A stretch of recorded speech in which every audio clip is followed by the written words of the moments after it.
So today I'm going to be sharing with you my winter TBR. So these are all the books that I hope to read over the next 3 months or so, and it looks like I have set myself a mammoth task, but it averages out at around 4 books a month, and seeing as we are just about to go into a holiday period, I am feeling pretty confident that I can achieve this. So let's jump in.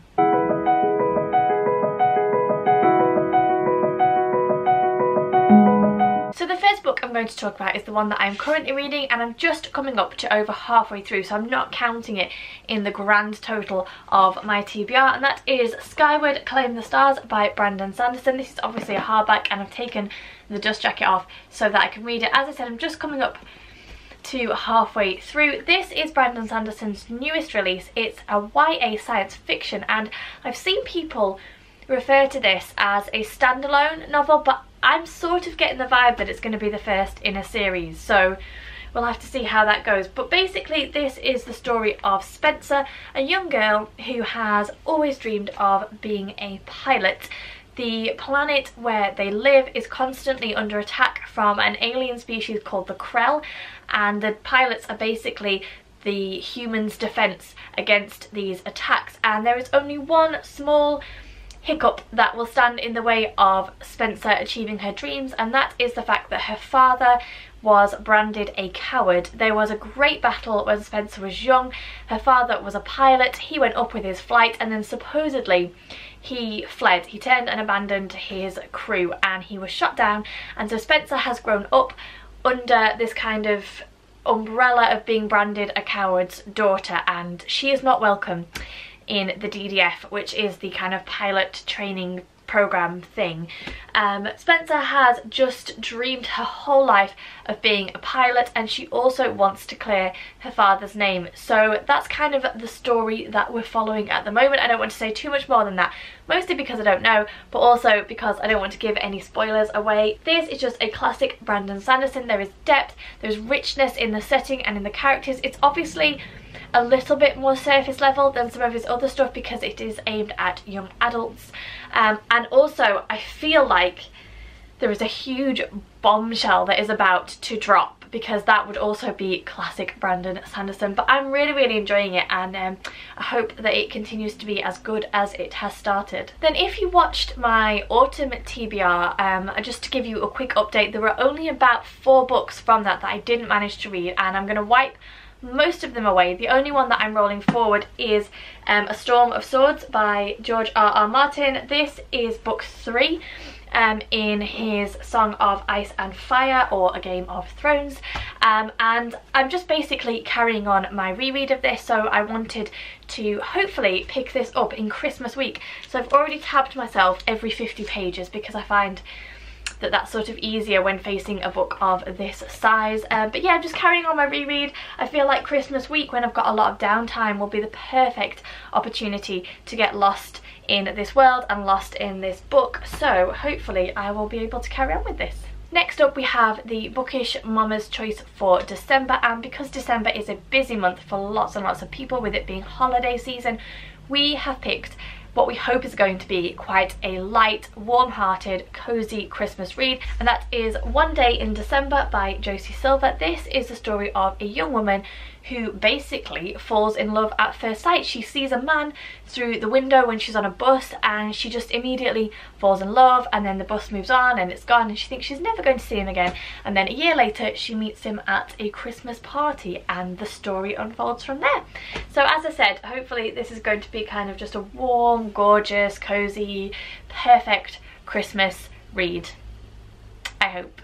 Next up we have Little Fires Everywhere by Celeste Ng. This is a contemporary fiction, and it's set in an idyllic American suburb where everything is just so. All the residents are very successful, everything's very placid and calm, and then a woman and her daughter move in and, literally as the title of the book suggests, begin to set little fires everywhere as they stir and shake up this community. Now, I read Everything I Never Told You by Celeste Ng earlier in the year, and that was just an okay read for me, but I've heard lots of people say that this book blows that one out of the water, so I'm crossing my fingers. I'm hoping we're going to enjoy it. I think that it looks to be quite a small and easy read, which will be perfect for this time of year, but yeah, fingers crossed that I also like this one. Now, most of the books that are on this list are books which I just felt would be perfect for jumping into in the colder months, getting cozy, getting lost in, getting swept up in, but I have a couple that maybe are a little bit on the edge, and this one is definitely that type of book. So this is a true story. It's called Slave by Anna with Jason Johnson, and this is the true story of a young woman who is literally snatched off the streets of London where she is studying, and she is forced to become a slave in the sex trade, and this is about her journey back to freedom. And I picked this up after Sian from Helpful Mum read it, reviewed it, loved it, and yeah, I was just really curious to read it. I think that it's going to be incredibly heartbreaking and incredibly hard-hitting,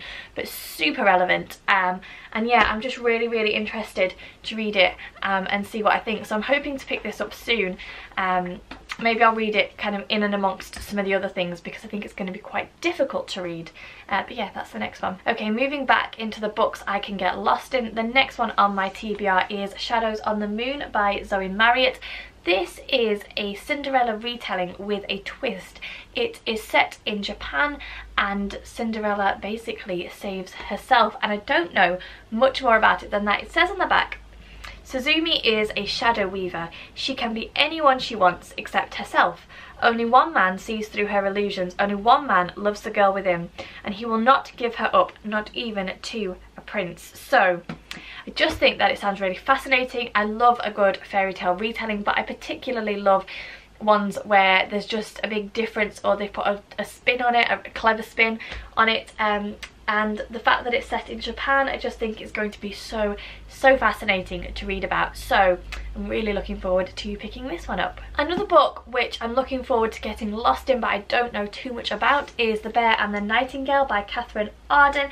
This is a YA historical fantasy fiction book set in Russia, and I've heard countless people review this, I've read countless reviews about it, and yet I found it really difficult to sit down and kind of summarise what it's about. It's about a young girl who grows up being told about the spirits that surround her village by her grandmother, and then I think her mother dies and her father remarries, and the stepmother sort of banishes these spirits and says you can't talk about them, can't have anything to do with them, but there's sort of it's sort of layered and there's twists and there's maybe a little bit of magic involved. I don't really know, but I've had lots of people tell me that this is the perfect winter read, so I'm very excited to read it. I think it's the first one in a trilogy, please correct me if I'm wrong. I think it's called the Winter Night trilogy, but yeah, I'm really fascinated to see what I think. I've heard very good things about it, so another one that I'm looking forward to picking up. Because I can't go through any season without a good crime novel, I've also stuck on my TBR The Silkworm by Robert Galbraith, aka J.K. Rowling. This is the second book in the Cormoran Strike series that J.K. Rowling writes as Robert Galbraith. I read The Cuckoo's Calling earlier in the year and really enjoyed it. It's your very typical detective novel. Cormoran Strike is a down on his luck private detective, former, I think he was a soldier or a marine or something, and in the first book we kind of picked up his story as he was just getting back into it. He took on a big high profile case and raised his name. He got a very amusing and solid secretary who came into his life and sort of sorted him out, basically. So in this particular novel we pick up the story again, and this time Cormoran is on the trail of a missing novelist who has apparently penned a novel revealing some deep dark secrets, and then he is murdered and Cormoran has to sort of find out what has gone on. So I'm just really looking forward to this. The other one was really good to read. It read so easily and so fluidly and I just really enjoyed it. So I'm hoping that this one also just ticks all of those boxes and is just a really cozy read for the winter. Next up I have picked The Good People by Hannah Kent. Now Hannah Kent is the author of Burial Rites, which was the perfect winter read. Just not so much in the story but in the bleak setting of her novel, and I'm sort of getting the same vibes from reading the blurb of this. So this book is set in 1825 in rural Ireland, and it's about 3 women who come together and save the life of a child, basically. I don't know too much about it, but the little boy involved is 4 years old. He doesn't speak, he doesn't walk. People are kind of saying that he's a changeling, something a little bit strange is going on, and these 3 women come together to protect him, and that is pretty much all I know about it. But I just feel like if this is anything like Burial Rites, it's going to be the perfect season to read it in, and I'm really looking forward to picking it up. I really enjoyed Burial Rites. I thought Hannah Kent's writing was absolutely stunning. She just captured the setting of the book so well, so I have high hopes that this one is also going to be as good. Next up we have a book which I have been meaning to pick up for the longest time, and that is The Raven Boys by Maggie Stiefvater. This has appeared on countless of my TBRs over the last few years, but I've just never got around to picking it up. I've never read anything by Maggie Stiefvater. I understand that her writing is a little bit different, so I'm intrigued to see how I get on with it. But basically this is a quartet. It's a YA fantasy, and it's about a young girl called Blue who has grown up knowing all her life that when she kisses her true love he will die, and I don't know much more about it than that, to be honest. I feel like I've said that about a lot of books, but I've sort of picked books that I don't know too much about that I can just kind of get lost in and discover for myself, so I'm sorry if that's a little bit vague. But yeah, I'm just really looking forward to picking this one up.